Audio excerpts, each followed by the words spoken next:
2001. Konden de hoekzetheid op je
When I came here, it was definitely not to run away from anything. It was to experience new things. And I thought that would be good for a year.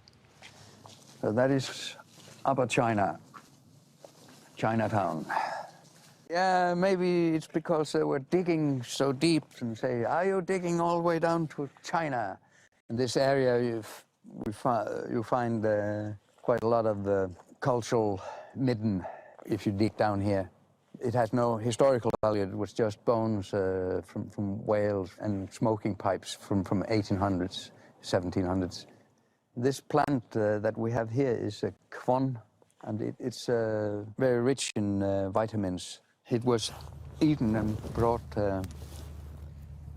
along for, it's not delicate, so to say, but it's, if the church is getting sick, it's called Angelica. Angelica, Angelica. I bought this house in '75. Down here is a room. That room is actually an entire house where 6 grown-up people lived.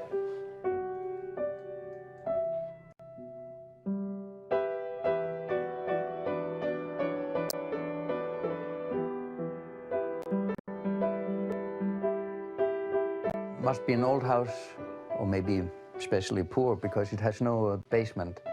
But this has been a simply dirt floor, clay on the floor. You see, it's not a square. This is a little thing going into our present house. What they say is that it was maybe a little shed for one cow to the family next door, just half a meter away. That's how it was in '65. And the yellow houses are still here, but these houses have been taken away or rebuilt, the gray houses. And we are here.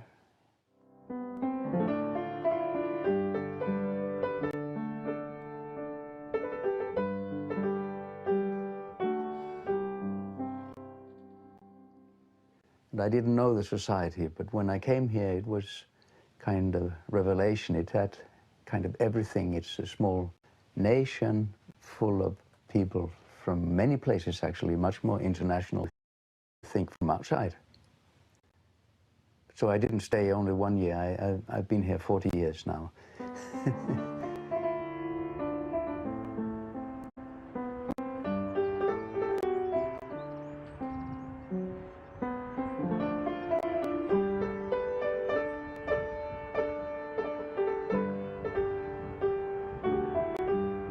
I was 27 when I moved here.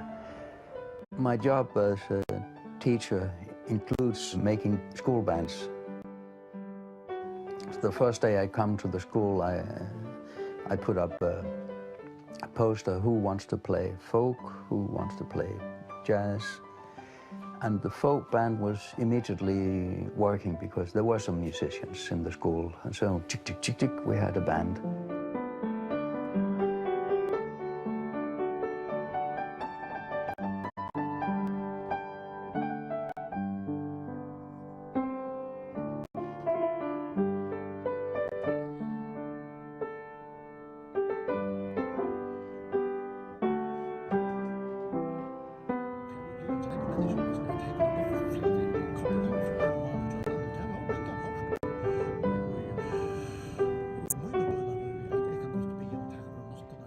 We could get everywhere with boat up to the 60s.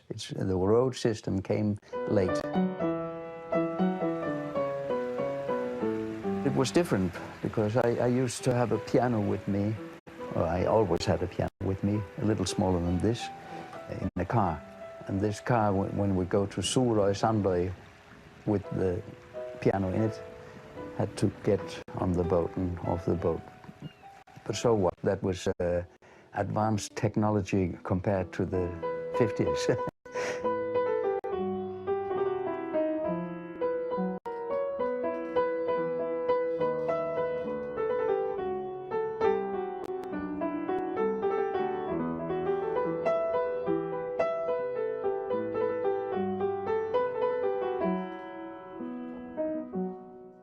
Of course, you can romanticize on the old days and say that the life was maybe more family-like.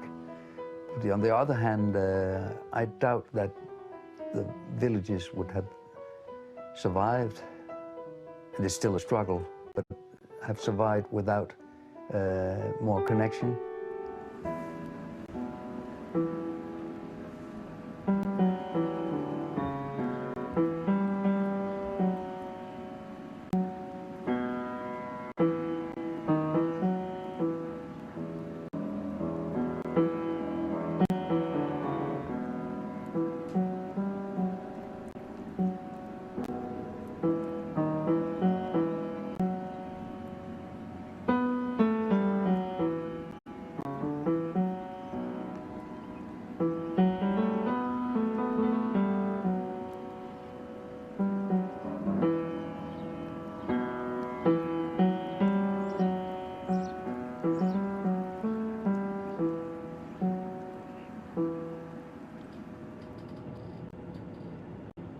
In the 70s, I think, and 60s, they worked very hard on making it possible to live at all the places.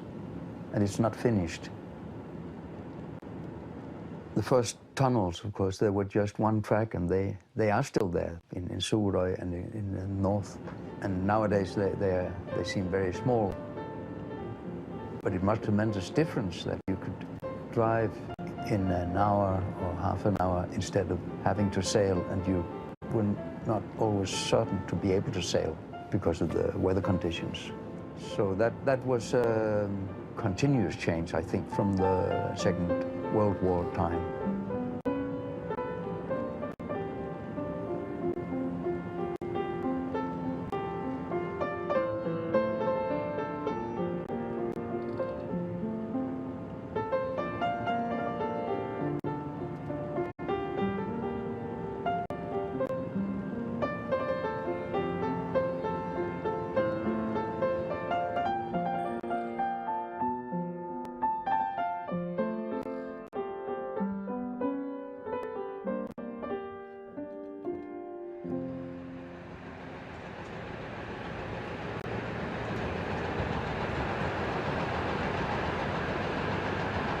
Det har været en fantastisk udvikling på Færøerne, altså i min levetid. Altså alle de her veje vi har fået, og tunneller og broer, det er helt fantastisk. Altså.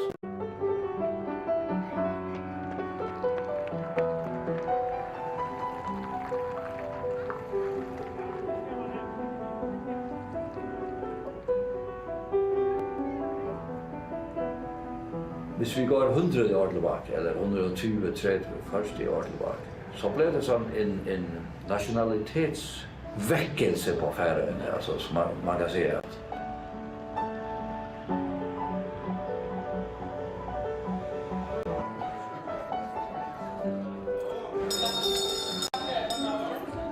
Industrirevolution på en måte, som har utviklet seg opp igjennom hele 1900-tallet, og ble ekstra sterk efter andre verdenskrig, og da det kommer opp i 60-årene, det ble stor fremgang økonomisk.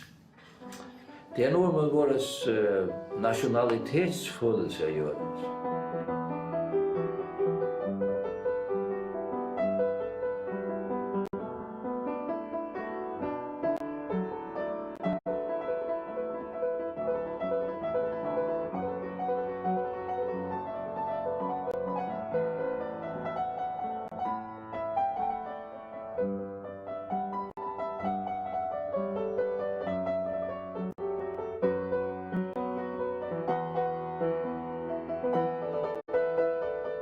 That was a change in the 60s, that there came these big trawlers not needing many people. But it needs a lot of people on land, and the fish factories that grew up, those villages that had and still have, some of them, well-working factories, they can support a whole society of 200, 300, 400 people.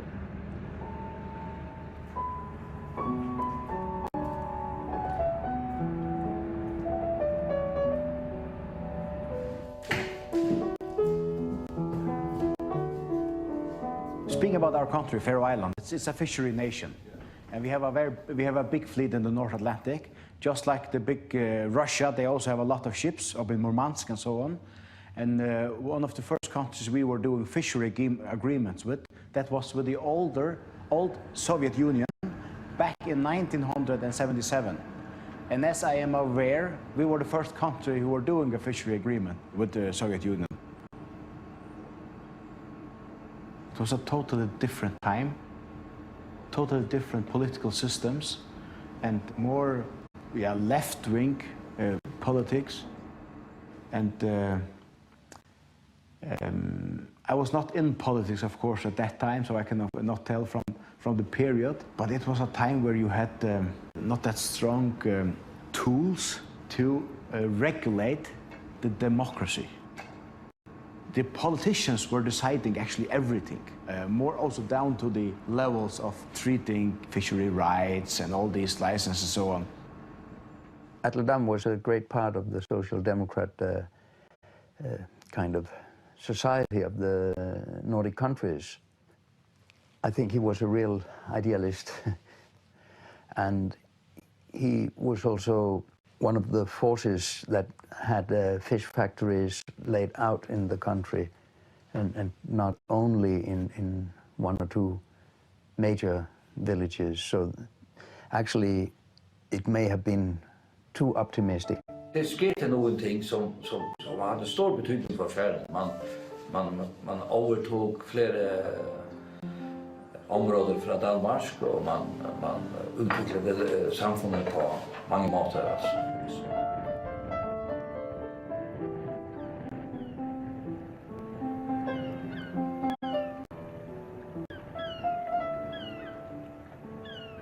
Det var en uppgångstid helt från den tid och helt upp till sist i 80-årene, da den här krisen kom, att det var faktiskt blev för mycket, alltså, med investeringar i skip och drömmen om olika ting. Så. The fishing industry in the 60s and 70s was growing and growing. Then it grew too far. It was heated. Just to put up a factory is not enough. The one in Nólsoy couldn't get fish enough, so it had to close down. And after the breakdown, half the population of that little village emigrated. det var så mange, alltså det var så många som gick konkurs, alltså som allt, alltså. Deras hus som måste dra bort och till Danmark.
Every strike of a hammer is a strike against the enemy. Is that a Prussian or is it a capitalist? Or both?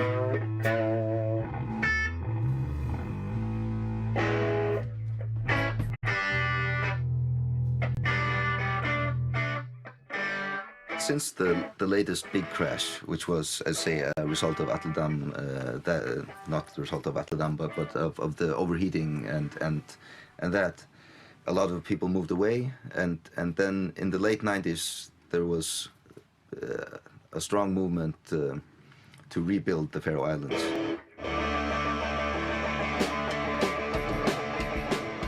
A lot of the politics that were decided in Denmark before are now decided in the Faroe Islands, and there's been a steady movement towards independence since the late 90s.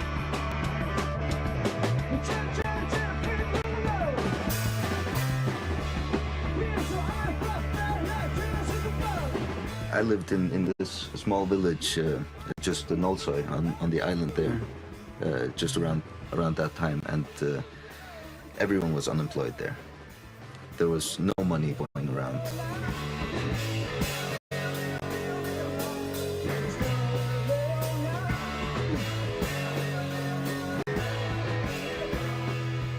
A lot of Faroese food was eaten, and you know, the fishermen were going out and fishing their own fish, and people rarely bought anything else than milk and bread in the shops. You know, there was no shop that you could buy anything else. What helped a lot was there was a new sense of nationality.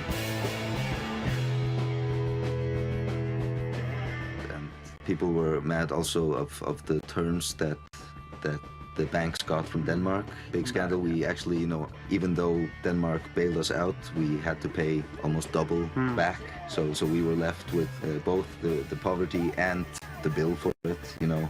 And people were very mad at that. And they started saying, but how can we do it better on our own? How can we build this country to make it viable on its own and not be dependent of someone who might screw us over, you know?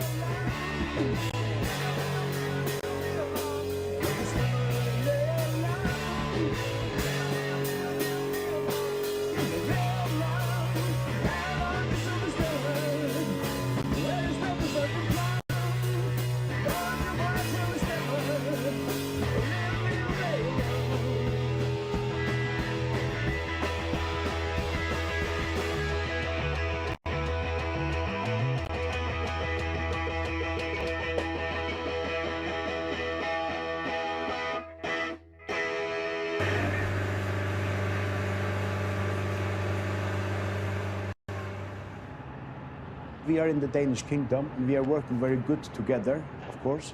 But when we are speaking about the trade agreements and fishery agreements, we are not a member of EU. Denmark is a member of EU. That means that when we are doing new fishery agreements, then I am calling Russia directly, and Denmark is going down to Brussels.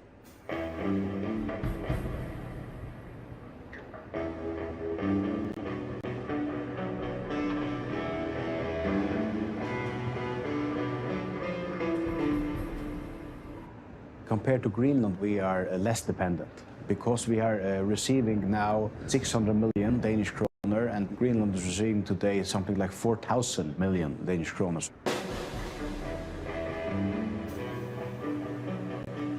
The biggest difference between Faroe Island and Iceland, I think that is the currency. Iceland has their own currency, and we are connected to Danish kroner in value and also to the euro. So that means that we not have a fluctuating currency.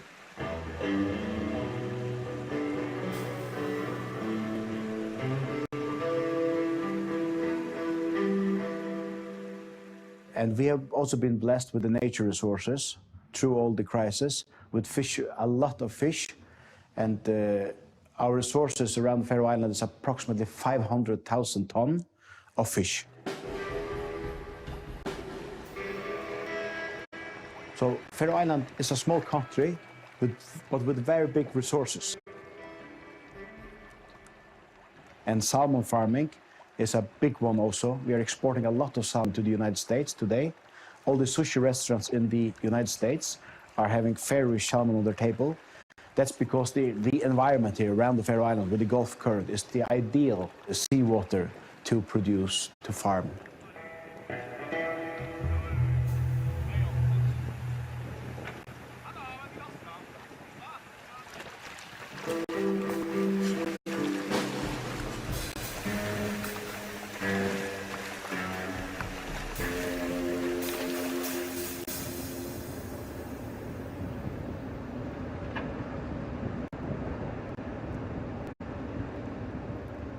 Russia market is a growing market for us with good quality salmon and also good quality pelagic fish, like the blue whiting, mackerel, herring. 2 years ago, I had a very good meeting with Mr. Lauro in New York. And that was the beginning step that we are claiming for a free trade agreement. And we have been very much in the EU markets, in the States. We need to come into the Russian markets stronger because we have something to offer. And of course, our good relations with Russia for all these years. Also, Russians have been here. All the fishermen, all the fishing vessels who have been in Faroe Island, taking oil and food and so on. So I think we have a very good connection, practical, with Russian people. They have always been welcome here, and we feel us certainly much welcome in Russia.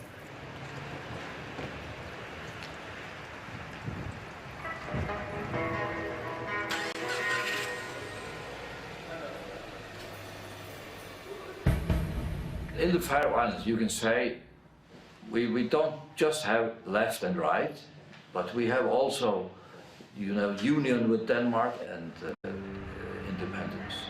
So often you have a mixed government. My party, which is the People's Party, which is an independence party too, we have often worked together with the Republicans on the left side. So you can have a right side party together with the left side party, but their main goal is to get more independence, I think it has a lot to do with to be proud to manage on your own. So you're not getting money from other countries. Very often, the separatist movement is seen as cutting ourselves off from the rest of the world, but basically it's cutting us off from only being in relation with Denmark, because almost all trade and travel is through Denmark. Yeah. We're closer neighbors to Scotland and we are just as close to London as we are to Copenhagen. There are 3 flights daily to Copenhagen, and there's 1 flight weekly only during the summer to London. And I see London as a bit bigger hub to the world than Copenhagen. No. Copenhagen is the center of the universe. Separatism from Denmark doesn't have anything to do with Denmark. It has everything to do with ourselves. And we have the natural resources, we have the people, we have the knowledge. I think we can only benefit from it because we're still getting over the post-colonial mentality. Generations before us, we've been taught that we need somebody else to make decisions for us.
The Christianity is much more rooted in the Faroese more than in the other Scandinavian countries.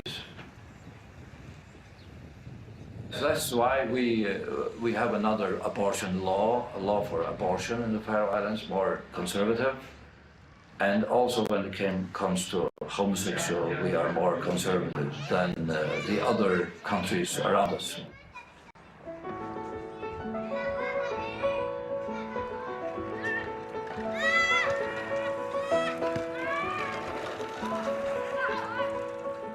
I think Faroe Island, we have one of the highest birth rates in Europe, actually.